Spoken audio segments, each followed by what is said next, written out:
Diane akagira ati Pastor Theogene mu by'ukuri dukundana ntago nari nzi yuko ari umusitari kugira ngo mbimenye nuko Pastor Theogene twari tumaranye igihe tumaze no kubyara umwana wa mbere amaze kungurira telefone. Pastor Theogene yaguriye telefone Diane ngo kwa kugenda ku mbuga nkoranyambaga agwa ku kiganiro cya Pastor Theogene nyine agenda areba utu video n'uduki twose Pastor Theogene agenda akora amenya ko ari umusitari ngo muri ubwo buryo arangije aramubaza ati se burya nabyaranye n'umusitari ngo Pastor Theogene amusubiza ati ahubwo aya makuru ntuzayavuge. Ese koko ibyo bintu murumva bihagaze? Urumva ejo bundi n'ubiyonda atwite yayishyize ku musore ucuruza inaha Kagugu mu Kiyovu. Ari kubanga afite inda y'amezi 6 Pastor Theogene yasize amuteye. Hagariya Theogene yafungishije umusore ayimubeshyira uwo musore afite ubukwe kuko bakundanye. Bimwe Diane ameze nk'umuntu ufite akabazo. Ntago uyu mwana ari uwa Pastor Theogene, uyu mwana afite se uyu Diane ndetse yagerageje no kumufungisha. Anyway cyo cyane yuko Diane kuko nta nubwo byadutungura niba uyu muntu aza akavuga ati Diane ni indaya nge ndamuzi, ariko biranumvikana. Uyu mukobwa aragira ati umwana wanjye afite imyaka 5 twabyanye na Pastor Theogene. Ukibaza ati iyo myaka yose 5 ese ni urukundo bari bamufite rwo kuvuga ngo batamwicira hiti?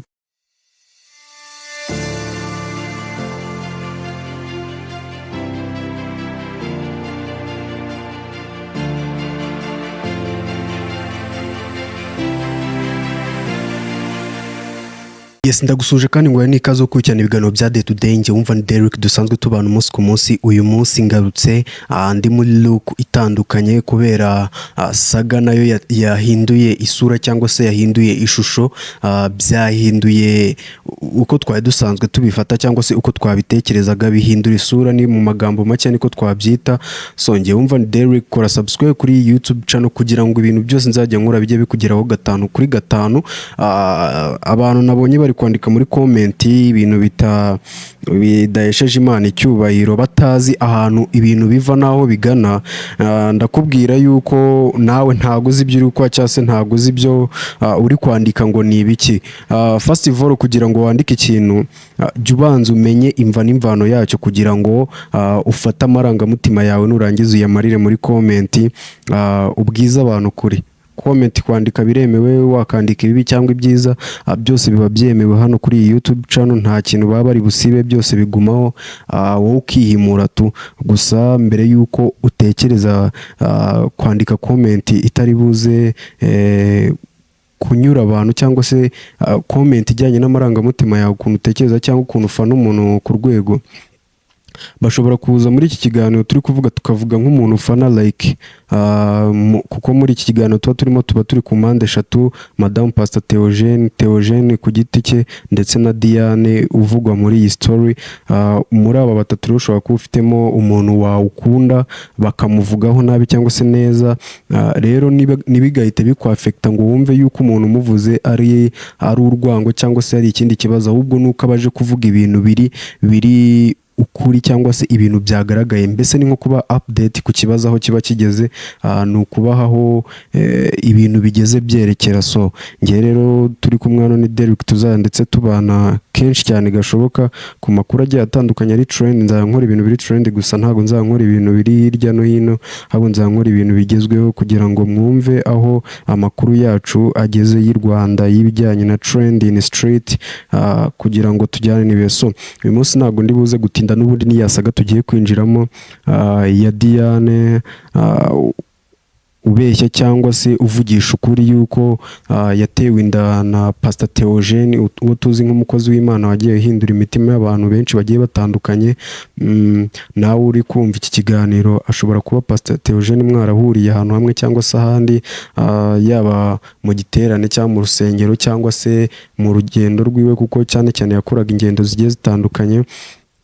Watubwira Pastor Theogene muri comment ese ibyo ari kuvuga wowe bitewe n'ukuntu mwahuye ukamubona, ese koko okay hano dufata akanya k'amarangamutima, ese koko ibyo bavuga ni ukuri cyangwa ni ibinyoma? Ese kuko ni ibihimbano cyangwa ntago ari ibihimbano? Muri aka kanya rero fata amarangamutima yawe yandike muri comment, uvuga uko bimeze, uko byumva cyangwa uko bitekereza, udakurikije urukundo cyangwa se udakurikije kuri umufana we cyangwa se udakurikije yuko hari ibyo yagukoreye, kuko twese hari ibyo yagiye atwigisha mu buzima. tugenderaho ndetse n'ubu ngubu tuzakomeza kugenderaho. Yatwigishije urukundo, yatwigishije kudasumbanya abantu yaba bakize cyangwa bakennye, atwereka inzira nziza, atwereka umuyoboro mwiza twasigara dukora mu buryo bumwe cyangwa se ubundi. Rero ndumva wowe utitaye yuko wamufanaga ku byo yakoraga, nawe tekereza ibi bintu biri kuba, utekereze kuri iyi saga, nurangiza uvuga ati ese ibi bintu koko byaba, nurangiza wandike muri comment umbwire koko niba ibi bintu byaba cyangwa se ari ibihimbano bitewe nuko wowe ubyiyumvamo, bitewe nuko wamubonye Theogene. Yego ntago tureba kure bihagije, ushobora kwandika ati ntabwo yabikora, wenda yaranabikoze, cyangwa se ushobora kwandika ngo yarabikoze atarabikoze, kuko tutareba kure. Gusa muri aka kanya andika ku marangamutima yawe icyo akubwira cyangwa se icyo utekereza, kuko uyu munsi noneho nzanye ibintu byinshi, ngiye kubabwira byinshi, ngiye kubumvisha byinshi. Mbese ni urugendo tugiye gukorana. Wowe icyo urakora, gumisha urushinge rwawe wumve aho ibintu bigeze byerekeza, byabaye. Sinzi nanjye noneho urabona ko vibe nari nsanganywe zashize. Muri make ni ibintu bisa nkaho byageze ku yindi level, byageze ku rundi rwego tu. Sanzwe nzambaga ngo biri ku rundi rwego, ariko uyu munsi ho nanjye ibyo niyumviye cyangwa se ibyo mwumvise byo ni urundi rwandiko. So dusanzwe tuzana tubabwira yuko uyu Diane ashobora kuba koko bitewe nuko avuga Pastor Theogene, byashoboka yuko baba bararyamanye hakavamo urubuto rw'umwana. Gusa uyu munsi nje atari ko biri kuvugwa. Songeye mba update y'ahantu ibintu bigeze. Uyu munsi nje atari ko biri kuvugwa, ahubwo uyu munsi nje biri kuvugwa yuko biriya byose mwumvise ari ibipranka cyangwa se ari ibinyoma, ari ukubeshya kuzuye inda nini, ari ukubeshya kuzuye gushaka amafaranga, ari ukubeshya kuzuye byinshi. Ndagaruka kuri uyu mwana w'umukobwa Diane mu kiganiro yakoze kuri The Vibe TV kwa Yongwe. Yaravuze ngo yamenyanye na Pastor Theogene atazi yuko ari umubwiriza, atazi ko ari pasiteri. Bamenyana, Pastor Theogene amubwira ngo ndi umusore, na Diane aramubwira ati ndacyari umukobwa. Bamenyana muri ubwo buryo, kubwo ngo imibiri irabashuka, bararyamana. Baryamanye, uyu Diane ngo yaje gusama inda. Mu by'ukuri ukuntu yavugaga yuko mu gusama inda kwe Pastor Theogene yamufashije nta kibazo. Ndetse Diane ngagerageza kubwira Pastor Theogene, aramubwira ati ese uwakora ku buryo byibura twaba tubyaye umwana umwe, ko tutarajya mu mirenge biki n'ibiki tutarakunda. Kuko Diane we ngo yarazi yuko Pastor Theogene ari umuntu w'umusore nyine atarashaka. Aramubwira ati ko hari byinshi tutarakora, uwaba tugiye nko mu gapira cyangwa se muri onapo kugira ngo tutazabyara undi mwana tutaritegura bihagije, tubanze turebe ko ibyo dusuzume ibyo tutujuje ko twabanza kubyuzuza. Pastor Theogene aramubwira ati mu gihe nkora ibi ngomba no kubyara. Ngaramubwira ati ntago wajya muri onapo, cyangwa se ndavuga ibivugwa, ntago mvuga ibyo mimbye. Biravugwa ko yamubwiye ngo ntago wajya muri onapo, ati tugomba mu gihe dukora ibi nyine tugomba no kubyara tu. Ngarabyanga. Umukobwa nawe kuko yaramaze ngo gukunda Pastor Theogene, mu by'ukuri yarabyemeye, yanga kujya muri onapo. Mu by'ukuri ngo Pastor Theogene yajyaga aza kumureba mu rugo iwe ari kumwe n'umugore we, ngo akagenda akagura n'agafuka k'umuceri, umugore we ngo akamusiga ku ruhande mu modoka. Gusa umugore we ku buryo atarabukoga, akazana agafuka k'umuceri akagahereza uwo Diane ngo ntamenye uko ibintu byifashe, ngo ntamenye ko ngo ari umugore. Gusa we ngo yari asanzwe amubona gusa atabizi cyane, ko Diane ngo atarazi ko na Pastor Theogene ari umusitari ku rwego abantu. Ese ahantu ndahita mibaza, kuko mba naje hano kugira ngo turebe ibintu koko niba ari ukuri. Pastor Theogene ko n'imbobo iri mu muhanda itarigeze itunga phone, itazi na phone icyo ari cyo, kizi icyo Pastor Theogene ari we, ni gute uyu Diane n'umwana w'imyaka ingahe utaramenya ubwenge k'abavuga Pastor Theogene ni gute uyu Diane w'imyaka irenze hejuru ya 20 cyangwa se 30, ni gute uyu Diane yaba atazi Pastor Theogene kuri urwo rwego? Aha hantu harimo ikibazo. Ni gute yateretanye na Pastor Theogene bakageraho baryamana, bakageraho babyara, bakabyara umwana, ngo uwo mwana bamwitiye izina kwa muganga nta nubwo bigeze bari mwitira mu rugo kuko ngo byari kuvamo izindi risk. Ngo uyu Diane yaratangiye kubona Theogene hari yindi myitwarire afite, cyane ko ngubwo yamubwiraga ko yasamye inda, ngo hari yindi look Pastor Theogene yamweretse, ngo Pastor Theogene akajya amubwira ati ibi bintu ndakwinginze ntuzabibwira abantu, ntuzabishyire hanze. Ibi bintu bigatuma twibaza ese koko nibyo? Ntago ndi buze gutinda, mu by'ukuri ibindi byose ndavuga kuri iyi saga ndaza nyuma yirijwe. Reka mubanze mwumve ukuri aya ni amajwi ngiye kubumvisha arimo ukuri mu by'ukuri. Nawe nubyumva urumva ko ari ukuri. Hari amajwi uba wumva ko ari ukuri, kuko wowe uri kundeba ushobora kuba like ntabwo uzi aho aya majwi yavuye, ntabwo ushobora kuvuga ati aya majwi yego yahimbwe yagize ute. Ukuri buyumve nanjye niko ndi buyumve.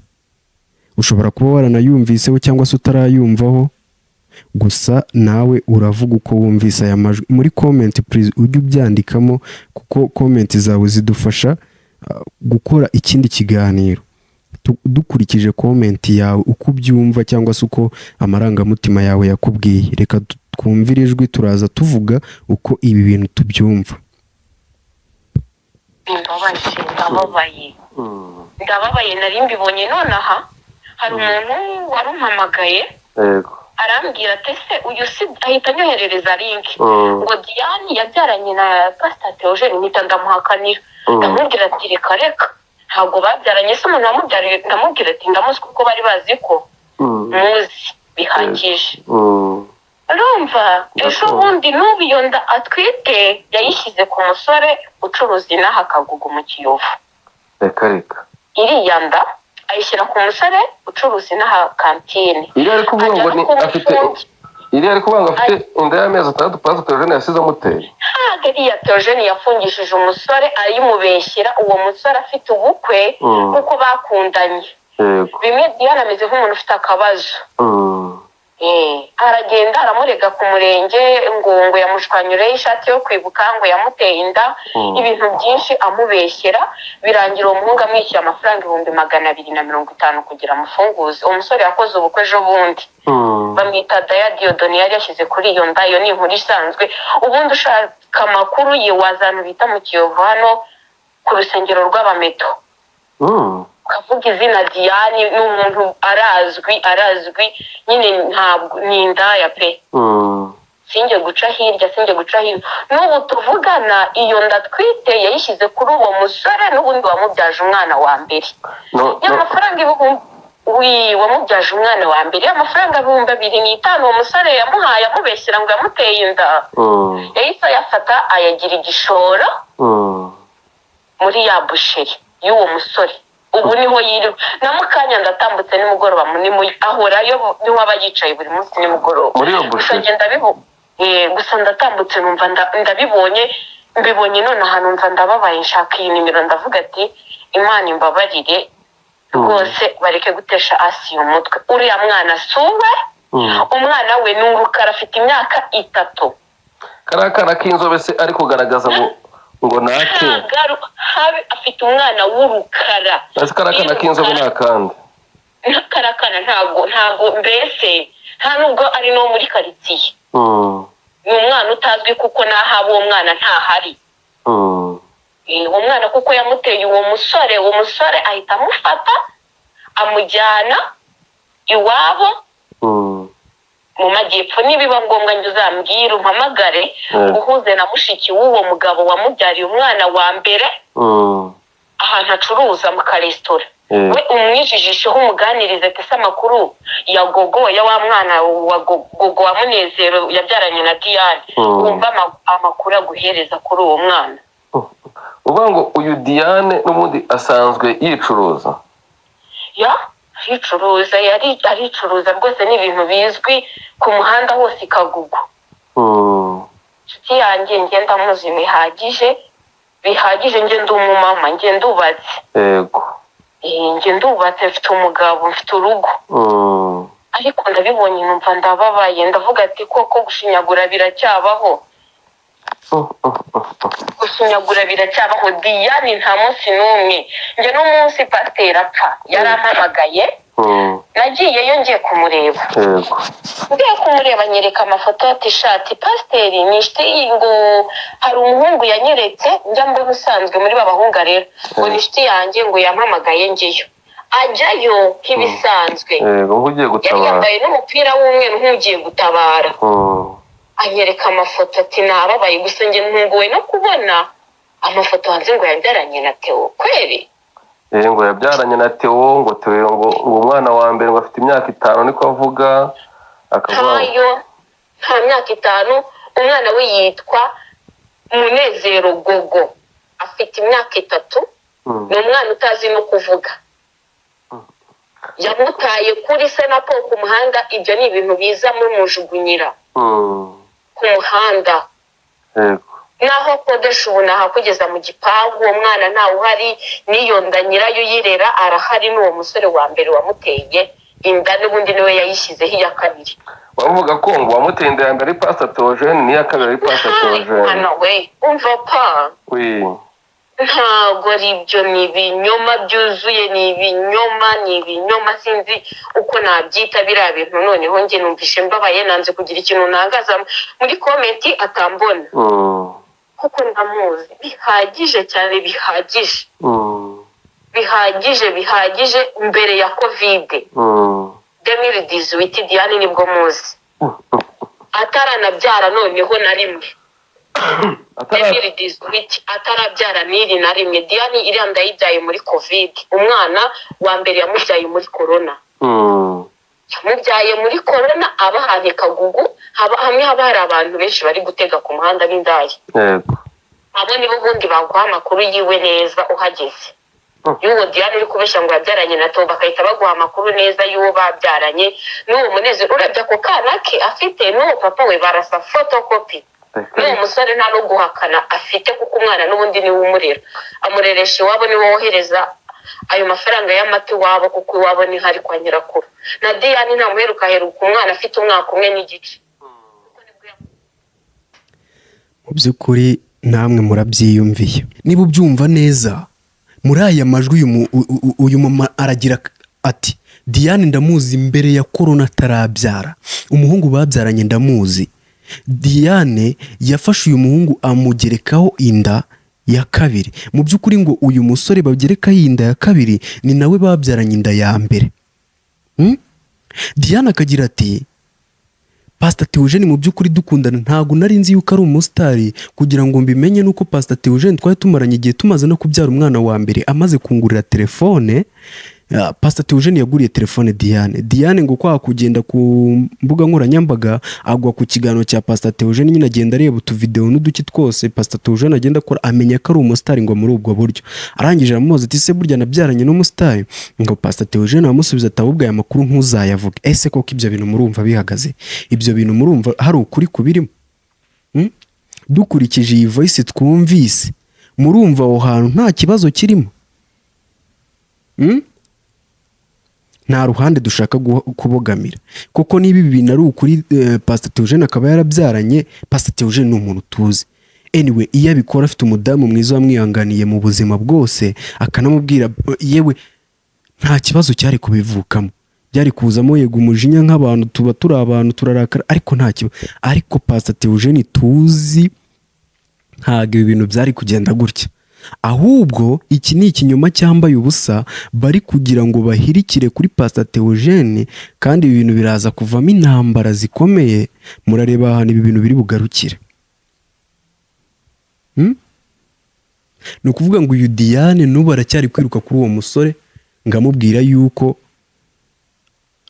ari we wamuteye inda ndetse hazamo no kumufungisha ariko si wowe warateye inda uwo Diane ukabona izisaga ziri ku ma YouTube channel ese ubundi bwo waba waramuteye inda uwo mwana wamwemera ahubwo uyu musore bamuzane nawe akora ibiganiro avuga uko byifashe niwe uzi ukuri kose uyu musore niwe uzi ukuri kose aho kuryamye, niwe uzi niba umwana ari uwe cyangwa atari uwe, niwe uzi neza uyu Diane, kuko umuntu baryamanye bwa mbere bakabyarana umwana, bakabyara uwa kabiri ngo ari we w'uyu batwite, urumva ko uwo muntu aramuzi tu.